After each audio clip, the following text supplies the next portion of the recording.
When he finally talked to a doctor about his problem in 1988, Jim Weiner was at the end of his rope. For years, the Boston man's sleep had been plagued by strange and terrifying dreams about creatures not of this world. Worse yet, he was often jerked out of slumber by a feeling that he was in the throes of a struggle against an unearthly force he could not see. Unable to bear the strain any longer, Weiner told his troubles to a physician who had been treating him for epilepsy, stemming from an accident 10 years earlier.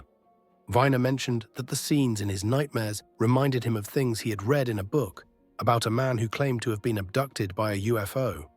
The doctor suggested that he attend a conference on UFOs soon to be held in a Boston suburb. Weiner took the advice, and at the conference, he introduced himself to Raymond Fowler, a UFO investigator. As they talked, Weiner began to tell Fowler about an incident from his past that riveted the investigator's attention. In August 1976, Jim Weiner, his twin brother Jack, and their friends Chuck Rack and Charlie Foltz had taken a camping and canoe trip to northern Maine. The outing began as a fun-filled adventure, including a stirring flight in a pontoon plane to the deep pine woods of the remote Allagash River country. But there, Jim related, something happened that cast a pall over the rest of the trip. The men, he said, were out in their canoe on the night of August 26th, when Chuck, in the rear position, suddenly got the feeling that he was being watched. He looked back over his shoulder and saw a large ball of bright light hovering noiselessly several hundred feet above the water. "That's a hell of a case of swamp gas," he exclaimed. The other three turned to look. All were transfixed by the strange sight. They ceased paddling and the canoe slowed to a stop. The sphere was as big as a 2-story house, Jim Weiner later reckoned, and it seemed to have a liquid surface over which changing colors of light pulsated and swirled as it floated silently above the trees about 200 or 300 yards away. Charlie Foltz, who had been in the Navy, began signaling to the object with a powerful flashlight the group had brought along, flashing the Morse code for SOS. The ball of light instantly began moving toward them, and suddenly what had been a mysterious sight to wonder at became a terrifying apparition. 3 of the 4 started paddling desperately toward shore, the 2 in the middle, who had no paddles, slashing at the water with their bare hands. Chuck Rack alone remained curious and unconcerned, even when a cone-shaped beam of light shot out of the bottom of the UFO and traveled across the water toward them. "Swamp gas doesn't have beams," yelled Charlie. As the canoe neared shore, Jack Weiner thought, "This is it. We'll never get away."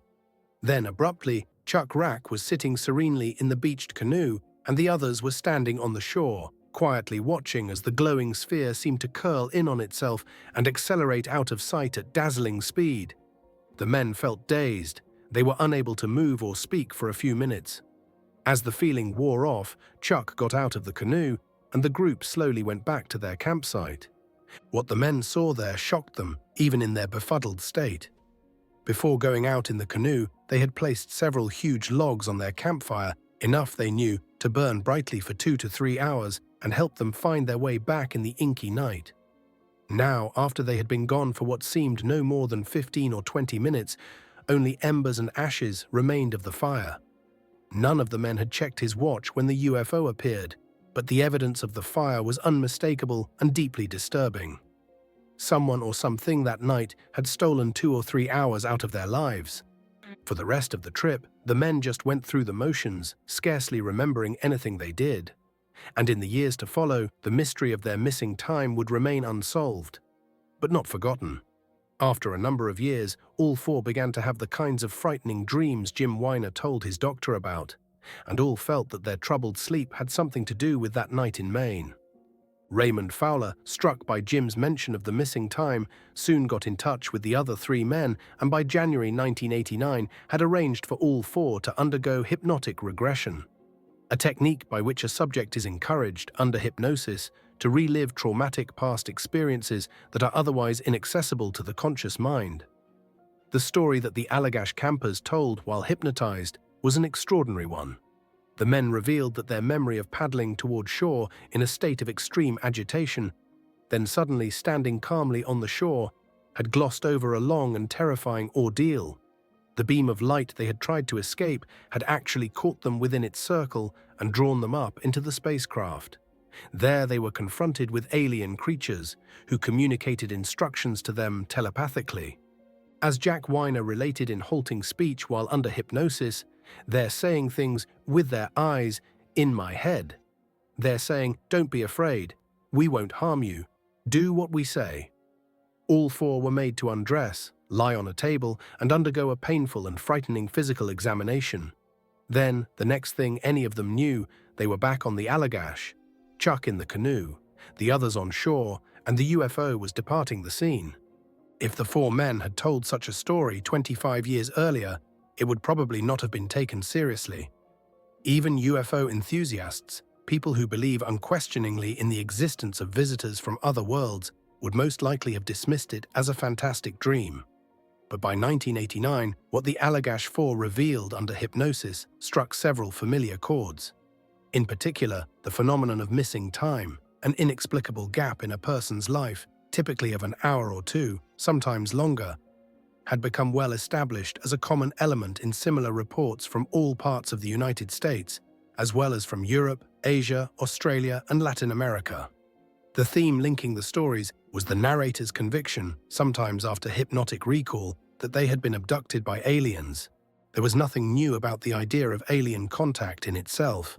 Ever since the post-war UFO wave was touched off by the first reports of flying saucers in 1947, there had been speculation about the creatures that might be riding inside the supposed spaceships. And in the decade that followed, several individuals would claim to have been contacted by these extraterrestrial voyagers. The best known of the contactees, as the 1950s observers were later named, was George Adamski, a Polish-born odd-job man from California who wrote books describing his encounters with the visitors. The beings he claims to have seen were generally tall, blonde, and stately. They had come to Earth from their home on Venus, he said, to deliver a warning about the dangers of nuclear weapons testing. Adamski asserted that the aliens took him on flying saucer rides to the far side of the moon, where he saw great cities, a statement that considerably deflated his already tenuous credibility, particularly when, in 1959, Soviet satellite photographs showed the far side to be the barren wasteland astronomers had always assumed it was. The derision rubbed off on other contactees of the time, who, like Adamski, tended to encounter handsome, human-looking beings prone to rambling philosophical discourses. Their loquacious concern for the Earth's well-being won these first-generation aliens, the Appalachian Space Brothers, among early observers of the UFO phenomenon. For some years, the scant credence accorded Space Brothers' stories effectively discouraged serious investigation of any purported contacts with aliens, even by flying saucer enthusiasts. Attention focused instead on attempts to verify any of the continuing streams of reported UFO sightings, and on the hardware and technology of the new field of investigation called ufology. What changed the situation was the now famous story of Barney and Betty Hill. The 1966 publication of The Interrupted Journey, a book recounting the New Hampshire College couple's alleged abduction by aliens 5 years earlier, and later the broadcast of the widely seen television movie based on the book, brought to public notice a fascinating sequence of events, unlike anything to be found at the time in the growing literature of extraterrestrial contact.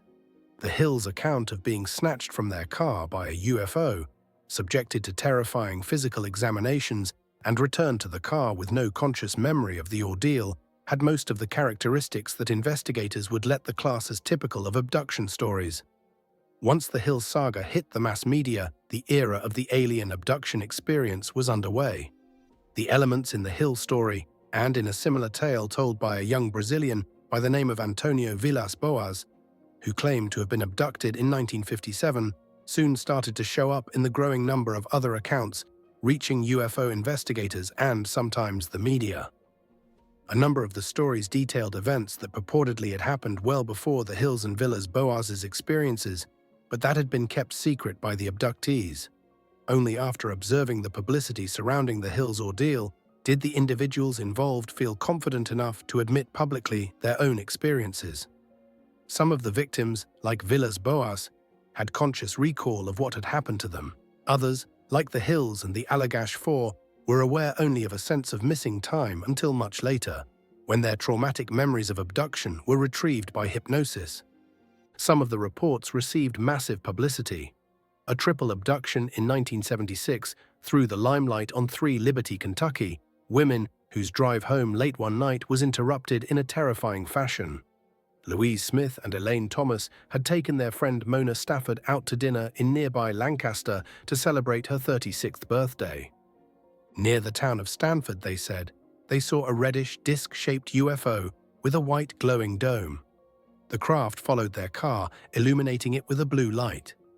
Louise Smith, who was driving, lost control of the vehicle, which accelerated to 85 miles per hour, and the women felt burning sensations in their eyes.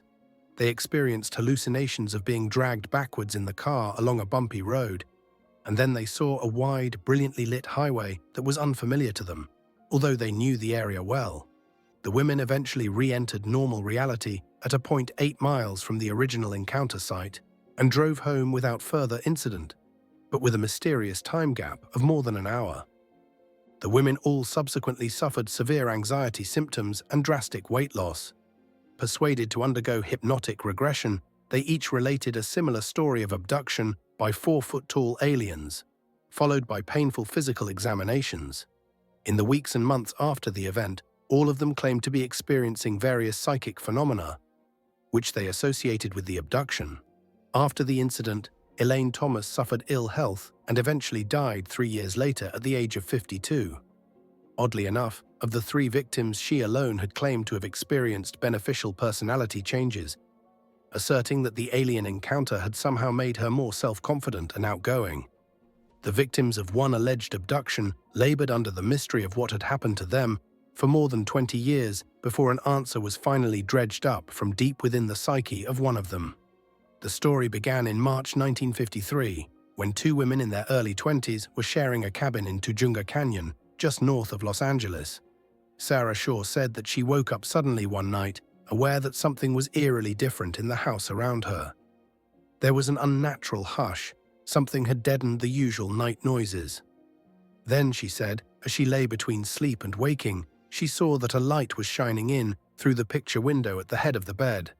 It had a curious bluish tinge, and it seemed to be sweeping back and forth. Shaw got up and looked out into the yard, but could not make out where the light was coming from. Fearing intruders, she awakened her companion, even though a glance at the clock showed her that it was 2 a.m. Sensing Shaw's alarm, the other woman leapt out of bed and moved toward the closet to get her robe. Suddenly, for each of the 2 women, the real world fell away. They sensed giddiness, panic, then blankness. And although the disorientation seemed only momentary, when they came to themselves again, the peculiar light was gone and the clock was showing 4:20 a.m. The air in the cabin seemed stuffy and they found they were having difficulty breathing. Terrified now, the women ran out to their car and drove to the home of a relative. When they summoned up the courage to return to the cabin, a couple of days later, they found it undisturbed. They moved back in and resumed the life that the strange light had disrupted. But the memory of that night continued to trouble Sarah Shaw over the years to come. It was still sufficiently strong that after watching a television documentary on UFOs in 1975, she decided to seek out someone with whom she could talk about the incident.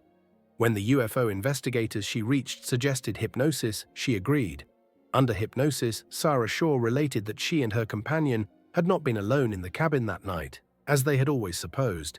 In the 2-hour and 20-minute gap of lost time, their home had been invaded by a number of tall, thin aliens who had led her and her companion to a spacecraft, which turned out to be the source of the blue light the 2 women had seen earlier. The craft was circular and girded by a platform that Shaw compared to the rings of Saturn.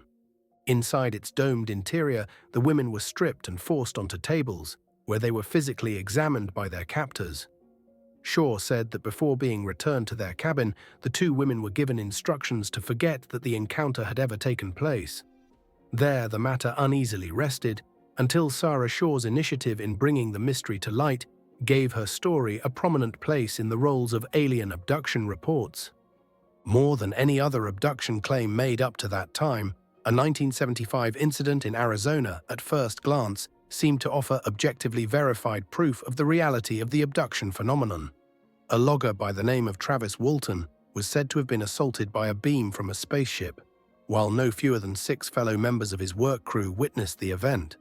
Not seen again for 5 days, Walton returned with tales of large-eyed aliens who had beamed him into the spaceship, examined him, and then conducted him out of the craft into a hangar-like room. He was then moved to another chamber, but had little memory of what happened after that. Some serious doubts, however, were soon cast on the reliability of the Walton story. Philip J. Klass, a longtime skeptic on the subject of flying saucer phenomena, discovered that the alleged abductee was known to be a UFO enthusiast, and that at the time of the incident, the team of which he was a member had fallen behind on a logging contract and faced possible financial penalties. But the contract contained a clause that forgave non-completion if it was caused by an act of God. Klass suggested that the loggers, finding themselves in a financial bind, could have dreamed up the notion of faking an abduction, reasoning that such a terrifying event at the worksite would qualify as an act of God and get them off the hook. Furthermore, Klass pointed out that the incident occurred only 16 days after the broadcast of the television version of The Interrupted Journey, when the theme of abductions was very much in the public mind. The much sought-after ironclad proof that people were being abducted would not be found in the Travis Walton case. The period from the mid-1970s to the early 1980s proved to be banner years for abduction reports. 25 cases emerged in 1975 alone. In 1979, 27 cases came to light, and more than 40 were logged in each of the 2 following years. To deal with the growing number of cases that needed investigating, several new volunteer ufologists organizations came into being. The J. Allen Hynek Center for UFO Studies, the Fund for UFO Research, and the Mutual UFO Network joined the ranks of such venerable groups as the Aerial Phenomena Research Organization and the National Investigations Committee on Aerial Phenomena, which were both founded during the 1950s. In 1987, an abduction story shot to the top of the bestseller lists. In Communion, popular horror story writer Whitley Strieber recounted experiences that he said had happened to him in his isolated cabin in upstate New York. According to the book, he was abducted from his bed by an alien while his wife lay sleeping at his side. Taken aboard a craft, he encountered other aliens of differing shapes and sizes. One, whom he took to be female, inserted a needle-like probe into his brain.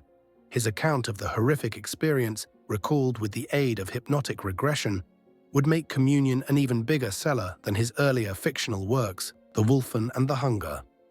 By the time of the book's publication, so many Americans were claiming to have experienced abduction that the event was approaching the level of a psychosocial phenomenon. Support groups, in which people who claimed to have been abducted shared therapeutic discussions about their problems, sprang up in several parts of the country.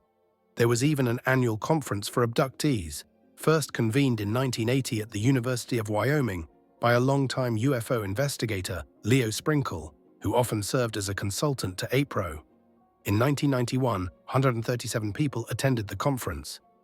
To impose some order on the welter of extraterrestrial incidents being reported, one noted researcher, J. Allen Hynek, had developed in the early 1970s a hierarchy of types of contacts. His system began with 3 low-ranking categories of distant UFO sightings, the lowest being lights in the night sky, followed by disks seen in daylight and sightings backed by radar readings. Of greater moment were his 3 groupings of more direct contacts, which he named close encounters. A close encounter of the first kind was a sighting of a UFO from no farther away than 500 feet, but without any interaction between the UFO and the observer or the environment. Discernible physical effects attributable to UFOs, such as patterns of crushed or burned vegetation in cultivated fields, or shutdowns of electrical systems, were close encounters of the second kind. A close encounter of the third kind in this typology was one in which alien beings were seen in or near a craft. Hynek, the sober and scholarly founder of CUFOS, went no further with his ranking system, wishing to avoid being lumped with the more or less disreputable contactees of the 1950s and their dubious space brothers. But the growing numbers of abduction claims from the mid-1970s onward made it clear that the close encounters of the third kind category, abbreviated CRGRT by ufologists, failed to accommodate an increasingly important phenomenon. A CEIV has since been added: abduction of humans by aliens. Although the bulk of abduction reports still came from the United States, similar stories were also being uncovered in other countries where organized groups of UFO observers were active, notably in Argentina, Brazil, the United Kingdom, and Australia. One account even told of a woman parachutist who vanished during freefall, only to reappear 3 days later, claiming to have been intercepted by a flying saucer in mid-air. There were, by the late 1980s, enough self-proclaimed abductees for investigators to attempt demographic analyses of their backgrounds and personalities. The victims were shown to have come from all walks of life, although their overall educational level was slightly higher than the general average. About 2/3 were male, with a slight preponderance of individuals involved in work that took them out of doors on their own as night police officers, farmers, truckers, and traveling salespeople. Abduction was for the most part a solo experience. The aliens' only obvious predilection seemed to be for young adults. A disproportionate number of victims were in their 20s and 30s. A 77-year-old Englishman claimed to have been abducted in August 1983, but then released after only a cursory examination. There was much less uniformity when it came to reporting what the aliens themselves looked like. Abductees described almost every conceivable kind of creature, from giants to dwarfs, from the humanoid to the bizarre. Figures reminiscent of the Space Brothers appeared in some reports. A Brazilian truck driver who said he was taken while changing a flat tire one night described his captors as two short-haired blonde men and a long-haired blonde woman, all wearing silvery clothing. The creatures in a well-publicized Italian case, however, were less fetching. A 26-year-old security guard, Fortunato Zanfretta, was discovered by colleagues lying in a meadow in a confused state after radioing his base station for help. Under hypnosis, he subsequently told of being abducted by 10-foot-tall monsters with green skin, yellow triangles for eyes, red veins on their heads, and pointed ears. The creatures that carried off 2 fishermen near Pascagoula, Mississippi, had eyeless faces and claw-like hands. Their gray skin resembled wrappings or bandages, giving them a mummified look. A 21-year-old who claimed he was snatched from his car in 1975 saw beings about 4.5 feet tall with mushroom-shaped heads and no visible mouths or ears. Oddest of all, perhaps, was the creature who in 1974 reportedly took control of a Wyoming man named Carl Higdon while he was out hunting. The being, who said his name was Auso, was tall and unprepossessing. A chinless, bow-legged specimen with only a few teeth, sparse sprigs of hair, and weird implements in place of hands. These, though, were the oddities. From a majority of the reports, and particularly from the better documented ones, a more consistent picture emerged. It was one of humanoids, somewhat shorter than the average earthling, with large heads, large eyes, and spindly frames. Typical were the beings who appeared to Betty Andreasson, the New England mother of 7, whose reported series of abductions, stretching over almost 4 decades, furnished the material for 3 separate books. Recalling a 1961 abduction, she described creatures between 3.5 and 4.5 feet tall. Their faces had an inverted pear shape and were disproportionately large for their bodies. They had large cat-like eyes extending around to the side of the head. Their skin color was gray, and they wore close-fitting uniforms. Similar descriptions regularly cropped up in other reports. Under hypnosis, Sarah Shaw haltingly described one of her abductors. His head is elongated. It's not even egg-shaped. It's like an egg, but one that isn't really wider at the top or the bottom. It's oval, it's oblong. If there's any hair, it's underneath this skin-tight, like a ski mask, but it's almost part of the skin. It's as if he were sprayed with a can of flocking, as if he were wearing a coat of flocking. He has eyes that are like a ski mask, just like a ski mask, with 2 openings for the eyes. But I see only what we would call flesh color. I don't see eyeballs, or whites, or lashes. It's almost like flesh-colored membrane. There was less variety in descriptions of the crafts in which the aliens traveled. As might have been expected, they were usually saucer-shaped, although reports of oval or oblong ships were also common. Inside, the principal chamber was usually round and domed. For psychologically minded skeptics, the absence of corners in the descriptions suggested that the victims were subconsciously recalling images of the womb. Given the sheer number of claimed abductions, more than 300 by 1985, a wide variety in the stories might have been expected.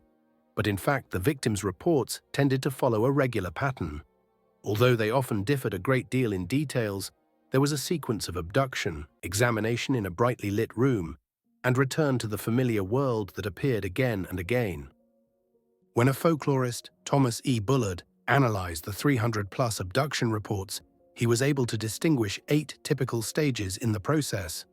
The first, of course, was capture.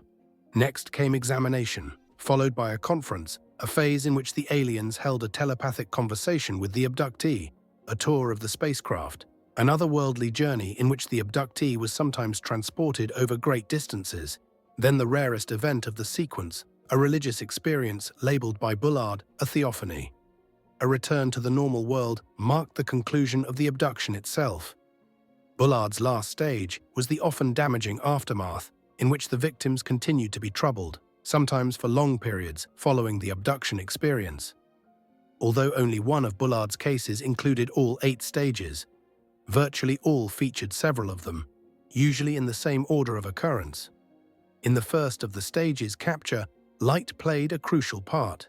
The abductee was often first alerted to the presence of something abnormal by the sight of a strange illumination. In other cases, a beam of light was instrumental in drawing the captive up into the alien craft. Many victims described a sensation of floating as they moved toward the UFO, although the feeling may have been deceptive. Barney Hill thought he had floated into the spacecraft, but his wife and who was watching reported that he was actually walking, half supported by his captors. One of the oddest features of the capture was that very few abductees seemed to retain any recollection of the moment of entry to the craft, a circumstance that Bullard characterized as doorway amnesia. In the domed interior of the vessel, the central drama of the abduction experience was played out. Here, in 133 of Bullard's cases, the abductees underwent an often painful physical examination. This episode loomed so large in so many accounts and was so consistently the first thing the victims were subjected to upon entering the spacecraft that those who accept the reality of the abductees' claims have little doubt that the examination is the primary purpose of the entire abduction phenomenon. The aliens' long-term goals, they believe, are somehow inextricably connected with the detailed investigation of human biology. Often the examination fell into separate parts. Initially, the victim laid full length upon a table, might be scanned by a device similar to an X-ray camera. Sarah Shaw tried to describe the one she saw. It's like the other half of the table, but you know, upside down, sandwich-like. It's not scorching me or coming anywhere near me, it's just hanging over me. After the scan, the aliens generally examined the abductee directly, sometimes using instruments to take samples of skin and other tissue, as in the Hill case, or even gouging out tiny scoops of flesh, leaving lasting indentations in the skin of their victims. New York artist and ufologist Bud Hopkins particularly noted this phenomenon, stating that the operation could leave scars of 2 different types: round, shallow scoops, or long, thin, scalpel-like cuts. The examination was often a terrifying ordeal. The victim usually felt a devastating sense of loss of control. He or she was completely at the mercy of the aliens, whose interest in the proceedings generally appeared to be as clinical and objective as that of human scientists working on laboratory animals, and often as devoid of warmth or consideration. A 27-year-old woman who relived an abduction experience under hypnotic regression said, "I was so scared. I knew they were so strong. I think I gave up. I just laid there. It was a terrible feeling." In the Allagash case, where 4 victims at once were held in the spacecraft, the aliens used some covert form of behavior control to maintain order. Jim Weiner testified that while his twin brother Jack was being examined, the other 2 members of the party sat on a bench with a dumb, expressionless look on their faces, while he himself could only look straight ahead. Since the others independently reported under hypnosis the same vacant look on Jim's face, the investigators concluded that they all had been put in a state of suspended animation. After the rigors of the examination, Bullard noted the atmosphere often lightened as the phase he described as the conference got underway. The beings relax, slow down, and warm to their captive, he wrote, often taking him out of the examination room with its unhappy memories to another part of the ship. This change to a friendlier, more considerate atmosphere is striking, since the beings suddenly begin to treat their captive like a human being and even a guest, instead of like a guinea pig. The aliens would now sometimes carry on an informal conversation, telepathically, with their victims. Occasionally, their words, as reported by abductees under hypnosis, recalled the well-meaning platitudes of the Space Brothers. Betty Andreasson's abductors told her that they were the Watchers, caretakers of nature and natural forms. They love mankind, she asserted. They love the planet Earth, and they have been caring for it, and man since man's beginning. They watch the spirit in all things. Man is destroying much of nature. They are curious about the emotions of mankind. According to other abductees, their captors evinced a similar curiosity about earthly matters, but seemed to be motivated more by self-interest. A 53-year-old California businessman reported that his aliens were interested in humans because their own society, though technologically highly advanced, had lost qualities they still saw among humans. What has happened with them is they lost their identity, their individuality, and their uniqueness, he claimed. In some reports, the abductors offered more specific information, including hints as to their place of origin. Betty Hill was allowed to see a star map containing the home planet of her captors, but the knowledge was of little use to her as she had no way of orienting it to Earth. Nonetheless, she was subsequently able, under hypnosis, to sketch an approximation of what she saw. An Ohio schoolteacher named Marjorie Fish was later to spend 5 years attempting to correlate the sketch with known star locations, eventually suggesting that the aliens' home planet might have been located in the neighborhood of Zeta II Reticuli, one half of a twin star system in a small constellation visible in the southern hemisphere, 36 light-years from Earth. Other astronomers were less convinced. Astrophysicist Carl Sagan subsequently used a computer to plot Fish's star positions and concluded that they bore little similarity to those in Hill's drawing. Prophecies of future events occasionally delivered by the aliens have proved even less persuasive. A U.S. Air Force staff sergeant claimed that his captors informed him that they would return publicly within 3 years. They did not. The Pascagoula fishermen supposedly were similarly told to expect another visit from their captors before 1983, in which they would turn humankind from its destructive ways. The world is still waiting. The failed predictions have provided powerful ammunition for skeptics. In rebuttal, believers in the reality of abductions point to a pattern of deceit discernible in the aliens' behavior, hiding their real motivation from their victims, for example. Believers assert that the false prophecies are a smokescreen, having the twofold purpose of masking the abductors' actual designs and undermining the credibility of the abductees' claims to have seen them. After the conference stage, Bullard reported 16 of the abductees covered in his study were given a tour of the craft. One such was Herbert Schirmer, a state trooper who reported sighting a UFO on a Nebraska highway in December 1967 and subsequently revealed an abduction experience under hypnosis. He claimed to have been escorted on what amounted to a technical round of inspection. In its course, he learned that the craft was made of pure magnesium, and he was told that it drew electricity from power lines on Earth simply by pointing an antenna at them. He was left in the dark about why the craft might need electricity and what happened when it was out of range of Earth. The ship was propelled by reversible electromagnetic energy that created an inertia-free, gravity-free flight. Schirmer was shown a crystal-like circular object that he was told powered twin reactors. Whether nuclear or some other kind was not made clear, nor was he told why they were needed if the ship ran on electromagnetic energy. He also saw a large viewing screen that enabled the occupants to study their surroundings even in the dark. The onboard gear included a number of smaller saucers, apparently used for scouting. Accounts of such tours were normally less informative than investigators hoped, because the witnesses lacked the knowledge or even the words to explain what exactly they were seeing. The craft they described resembled, for the most part, standard movie images of spaceships, with engine rooms, control rooms featuring computers and star charts, and sometimes living quarters. Few included details as striking as the vivarium that Betty Andreasson reported having seen during one of her abductions. It seemed as she entered it to be a separate world of woods and water, where she saw a pond with fish swimming in it. Only when a door opened and light flooded in, did it become apparent that this pastoral environment had somehow been created on board the spacecraft. An even more spectacular appeal to the imagination was provided by Bullard's fifth stage, the otherworldly journey, a feature he found in 54 of the reports that he categorized. He used the term to describe all voyages, some of them merely terrestrial, made by abductees aboard their captors' craft. Among the reported destinations were New York City, the Pyramids of Egypt, a US Navy destroyer, and a supposed UFO landing field at the North Pole. The most interesting reports of otherworldly journeys, however, featured travel to entirely unearthly realms. Some witnesses described bare, lifeless scenes, with stunted trees rising against empty skylines. Other abductees saw lush landscapes rich in alien plant life.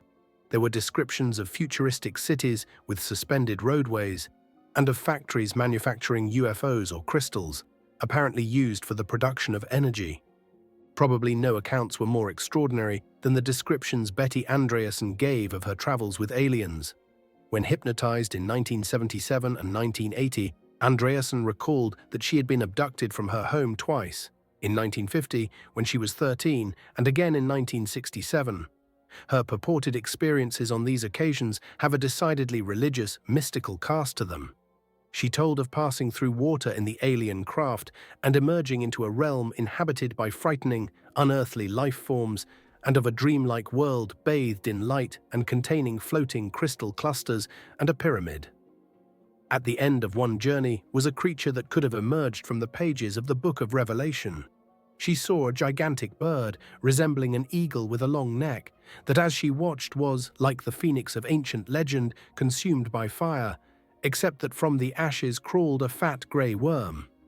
During one hypnotic regression devoted to Andreasson's 1950 abduction, her recollections provided a memorable example of the mystical experience that Bullard called a theophany, the sixth of the stages he listed, although it appeared in no more than 6 of the 300-plus cases he logged.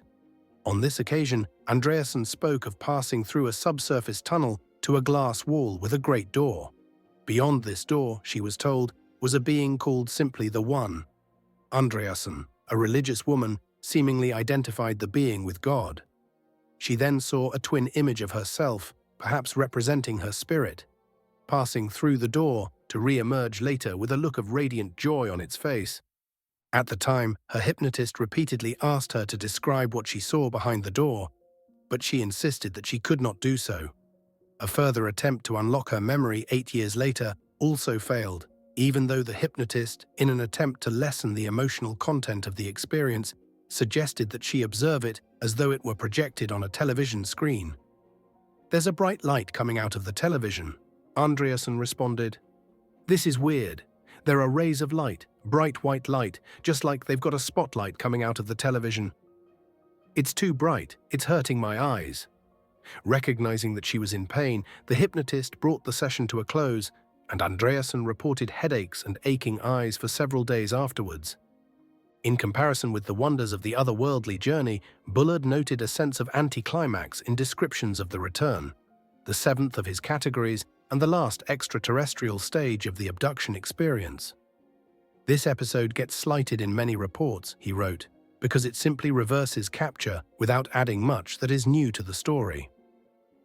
A notable exception, however, was the testimony under hypnosis of Chuck Rack, one of the Allagash Four. Rack reported that when it came time to return to Earth, he and his companions were led to the wall of the spacecraft, where, in the manner of movie or television science fiction, a portal somehow appeared. "It's almost like a place in the wall where something happens," said Rack, "and it's like we were penetrating a membrane."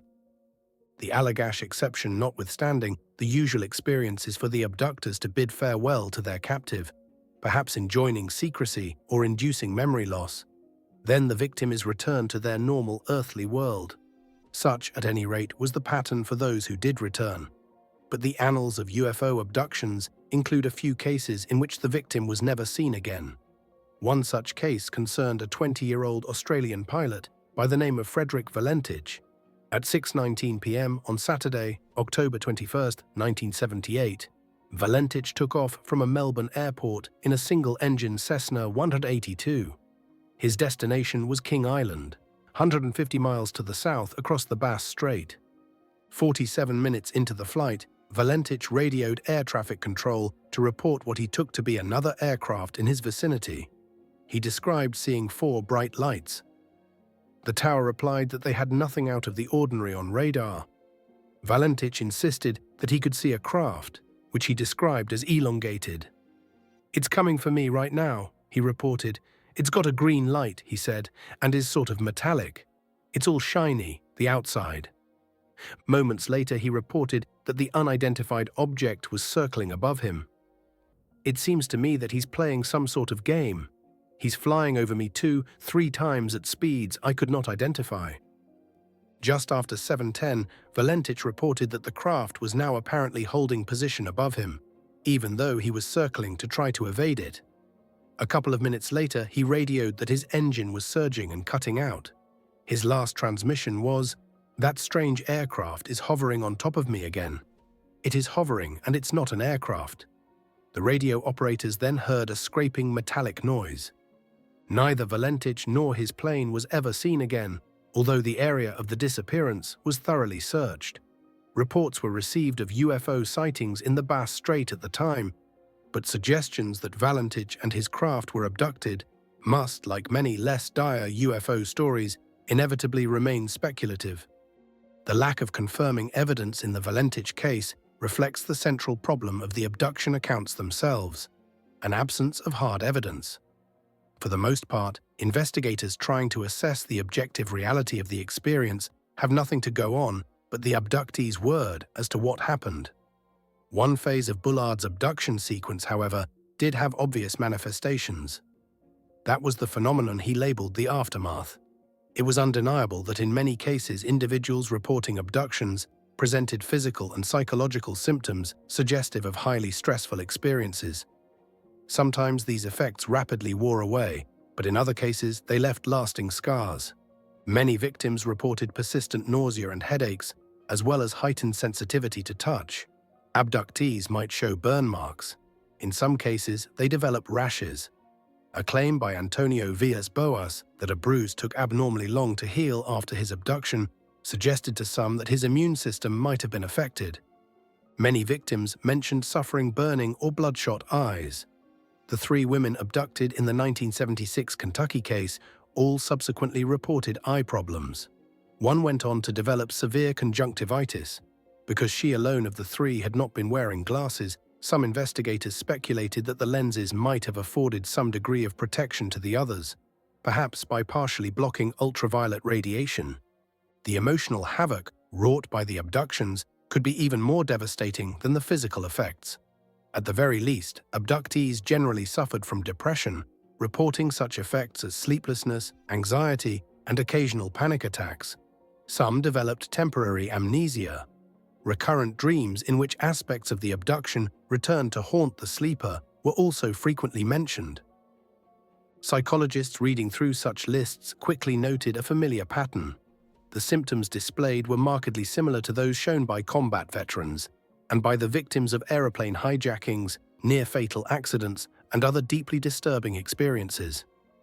In those cases, the resultant condition was normally diagnosed as post-traumatic stress disorder.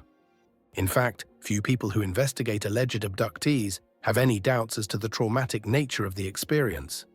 In this respect, Betty Hill's account was to be the prototype for experiences reported by many subsequent abductees. In 1987, for example, a 34-year-old Californian remembered under hypnosis an abduction that had occurred at the hands of 5-foot-tall aliens 3 years earlier as he was preparing for bed in his parents' home in the San Fernando Valley. "I looked up, and they were putting this needle into my stomach. It was really long, maybe 2 feet long, and it looked too fat to put into me. As it went in, I started to panic." The victim was calmed by his abductors, however, and a dark fluid was injected into his navel without him experiencing pain.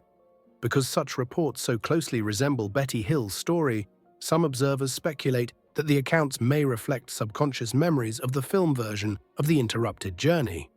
Those who assert the objective reality of the abductions see in it evidence of the aliens' fascination with the workings of the human reproductive system. In the words of Bud Hopkins, a leading proponent of this view, the central focus of the entire UFO phenomenon is the study and laboratory use of human beings, with special attention to our physical, genetic, and reproductive properties.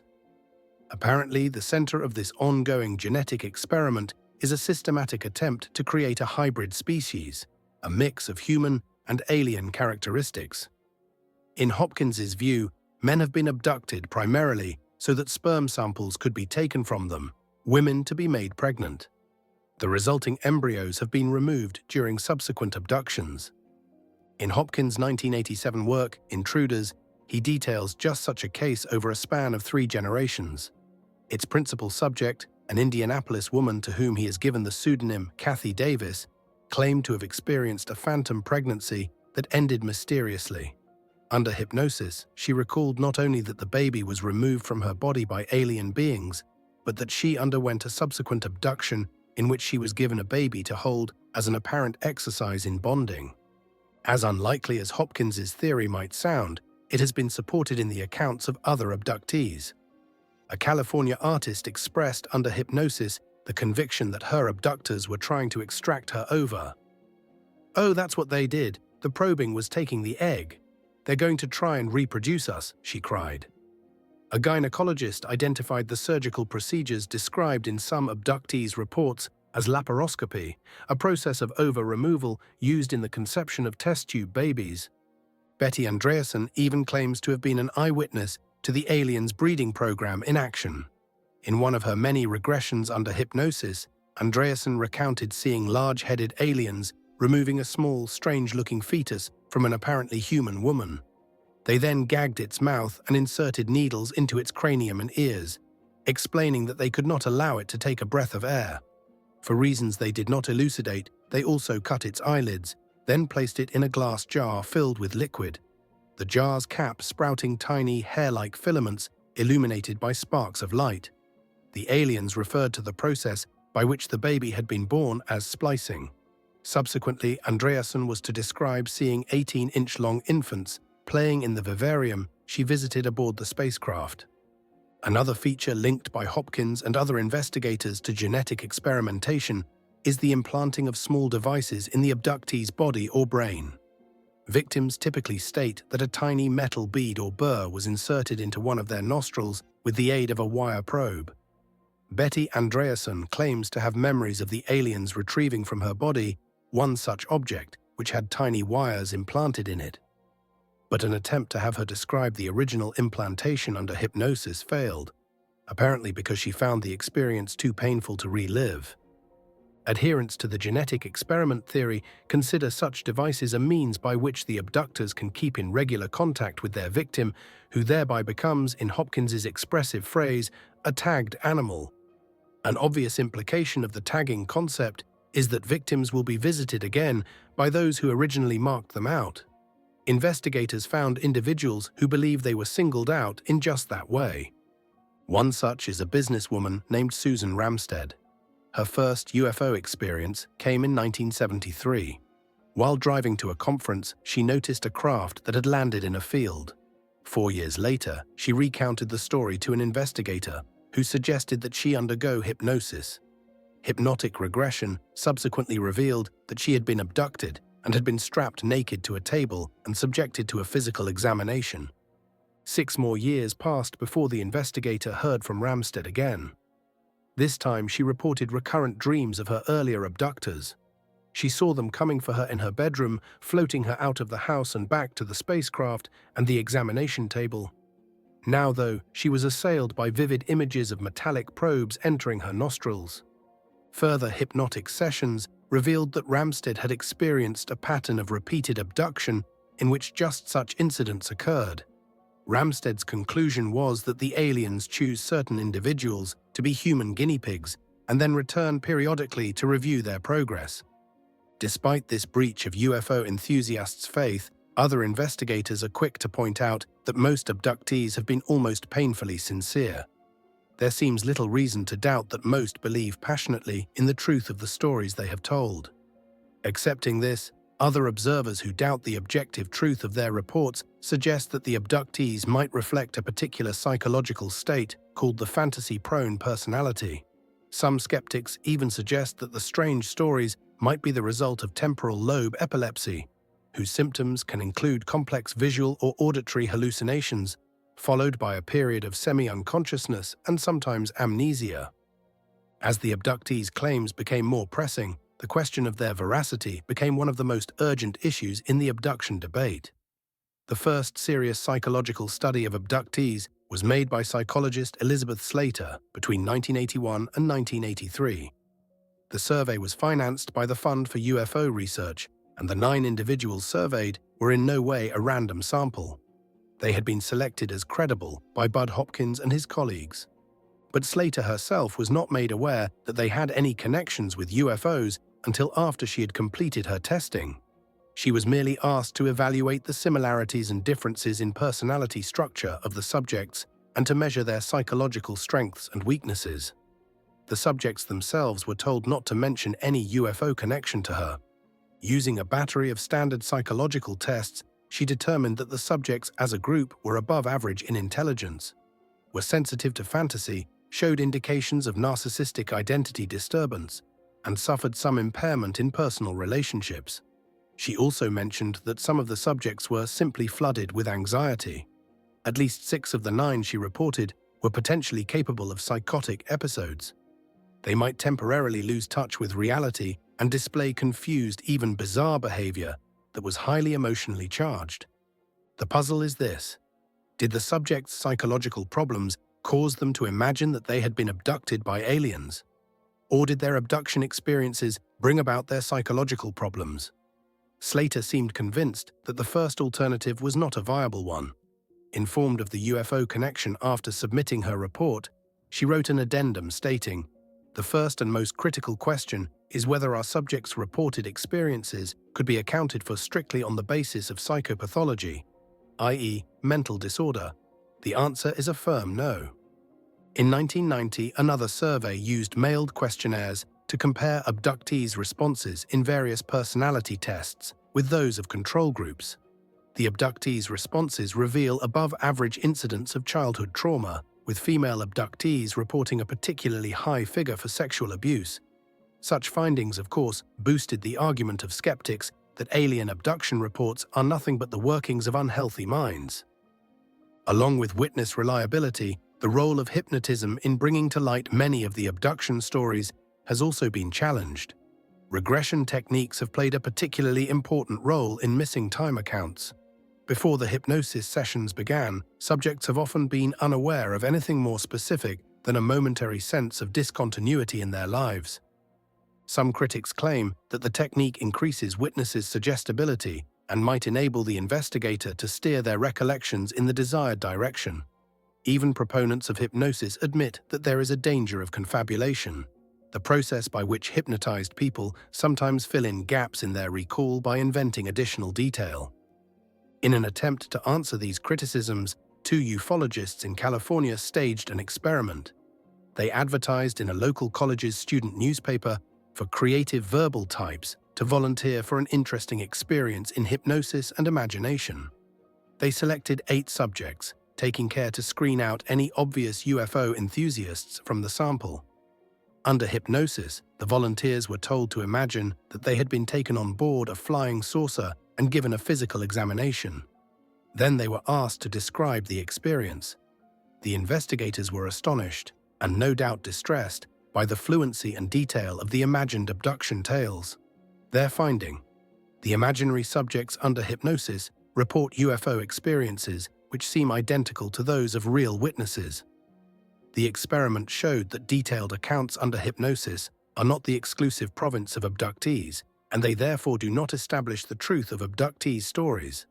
Those convinced of the reality of the UFO abductions retort that hypnosis in fact occurred in only a minority of all abduction reports, that the circumstances of the imagined abduction interviews were different from those of real cases, and that mere imagination could not explain away such phenomena as multiple witness abductions and physical traces left on victims or their surroundings. While debate raged over the abduction phenomenon, Other mysterious events that some observers linked to alien intrusions were also drawing attention. One such was a wave of animal kidnappings and mutilations that swept through the central and western United States in the 1960s and 1970s. Although the link appeared tenuous at first, voices were soon raised to claim a significant connection between abductions and animal mutilations. Stories of cattle mutilations rose into the hundreds in 1975, by which time the problem was receiving national media attention. The spate of incidents coincided with a wave of reported UFO encounters. Putting the two phenomena together, some observers suggested that aliens may be extending their biological investigations to the animal kingdom. One Texas abductee even reported having watched the levitation of a calf and its subsequent mutilation and dismemberment aboard an alien craft. Certainly, the facts of the mutilation phenomenon at first seemed bizarre enough to encourage speculation about extraterrestrial involvement. Cow carcasses were found with body parts, often teats or eyelids, removed apparently with surgical skill. Some were reportedly discovered in mud or snow that showed no human or animal tracks nearby. The dead animals' remains were frequently described as bloodless, and it was implied that the natural fluids had somehow been sucked out of the bodies. Claims were made that the victims tended to decompose at unnatural rates, whether fast or slow. Oddest of all was the suggestion that predators were refusing to scavenge on the mutilated animals and that farm dogs would shy away from them. Despite all these oddities, however, investigators examining the situation gradually arrived at earthly rather than alien explanations for the deaths. A report by the Colorado Bureau of Investigation estimated that 70% of the cattle had in fact died from natural causes. Veterinarians pointed out that the carcass's apparent bloodlessness could be explained by the fact that blood oxidizes after death, losing its color, a phenomenon that could fool untrained observers. The so-called surgical removal of eyelids, teats, and other soft tissue was also disputed. The investigators asserted that these were precisely the parts that small scavenging animals would find easiest to sink their teeth into. The failure of larger scavengers to feed on the bodies could have been caused either by chance or by the diseased condition of the carcasses. In addition to explanations found in nature, the possibility was raised of the human touch in the killings. Some investigators speculated that unnamed cultists were killing animals for use in satanic rituals. Even something so prosaic as insurance fraud might have been the motive in some of the killings. Policies on livestock would not normally cover death from natural causes, but if foul play was suspected, owners could legitimately submit claims for losses. If a convincing alien connection to animal mutilations could not be made, a far more frightening possibility came front and center with a new line of inquiry linking extraterrestrial activity with a string of mysterious human deaths. In 1990, the French-born ufologist Jacques Vallée published Confrontations, a summary of his research over the previous decade. The title was chosen to highlight the tension he now sensed in the relationship between human subjects and the extraterrestrials he believed had contacted them. For evidence, he pointed to some odd events in Brazil that seemed to support his contention that UFO activity might be taking a malign and dangerous turn. In the book, he discussed a cluster of deaths in 1981 and 1982 around the small town of Panorama that were reportedly linked to UFO sightings. In each case, the victims were deer hunters who had climbed up trees at night to await their prey. Witnesses claimed that the men had been caught in lethal rays projected from small, humming UFOs they compared to flying iceboxes. No autopsies were performed on the corpses, however, and they were buried quickly because of the tropical heat. Similar attacks on people had been reported on the island of Colares, 450 miles to the northwest, 4 years earlier. That time, a local doctor, Velaide Quesim Carvalho de Oliveira, had had a chance to examine the victims. In all, she saw 35 patients, some of whom subsequently died of their injuries. The symptoms she describes include reddening of the skin, burns, and hair loss, classic indications of radiation sickness. She also reported finding small puncture marks on some patients and a decrease in the number of red blood cells. Dr. Carvalho's report attracted enough attention to arouse the interest of the Brazilian Air Force. According to Valley, a team of more than a dozen investigators was dispatched to the area. After a 90-day period of surveillance, the team produced a 500-page report for the Armed Forces headquarters. No details of its contents were released, however, so once again evidence of a UFO connection could not be substantiated. Even more tantalizing was Valley's account of his investigation of a mysterious double death that occurred in 1966 on a Rio de Janeiro hilltop. The victims were men in their 30s, both electrical technicians from the town of Campos, 150 miles to the northeast. They were married with families. Their business had involved work with television transmission equipment. The bodies, neatly dressed in suits and new raincoats, were found side by side. There was no obvious sign of violence. Beside them lay a strange selection of items: 2 crude homemade metal masks, a crushed piece of aluminized blue and white paper, and some cellophane soaked in a chemical substance. There were also slips of paper bearing handwritten notes. One contained elementary electrical formulas. Another read, "Meet at the designated spot at 4:30 p.m. At 6:30 p.m. ingest the capsules. After the effect is produced, protect half of the face with lead masks. Wait for the prearranged signal." Subsequent investigation revealed that the men had apparently belonged to a spiritualist society with an interest in the paranormal. One of its objectives was rumored to be communication with other planets. The police learned that the two had previously participated in experiments that involved the explosion of homemade bombs. On the day of their death, they left Campos by bus in the morning, arriving in the Rio suburb of Niterói at 2 p.m.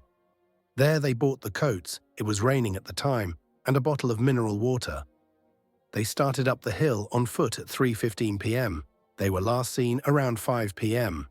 The bodies were found 3 days later at a secluded site about 650 feet below the summit of the hill. The coroner's report stated that the skin of the corpses was pinkish in color and that there were possible burns, although the state of decomposition ruled out any certainty. 2 separate autopsies failed to find any trace of poison. The official cause of death was filed as cardiac arrest. UFO activity had reportedly been observed in the area a few months before the incident. A 54-year-old manager and his family had told of seeing an elliptical luminous object hovering at a height of 100 feet. More significantly, perhaps, there were reports of sightings on the evening when the men had died. One woman described watching an oval object hovering over the hill, rising and descending for 3 or 4 minutes. A line of fire rimmed its edges, she said, and a blue ray shone down from it. Other witnesses subsequently confirmed the sighting. One of the 2 men was said to have spoken a few days before his death of a final test, after which he would say whether or not he was a believer in the paranormal. There seemed to be strong reasons for believing that they expected to achieve some sort of connection, but obviously their secret died with them. Only one conclusion can be drawn with any certainty from these mysterious matters. The more investigators focus on phenomena such as the Brazilian deaths or Hopkins biological experiment theories, the further the benign space brother concept espoused in the 1950s seems to recede into the background. In the words of one investigator who shares Hopkins's views, David Jacobs of Philadelphia's Temple University, "Now we have knowledge. Now the UFO phenomenon has assumed the realistic dimensions that early and incomplete abduction material only hinted at. Now I am frightened."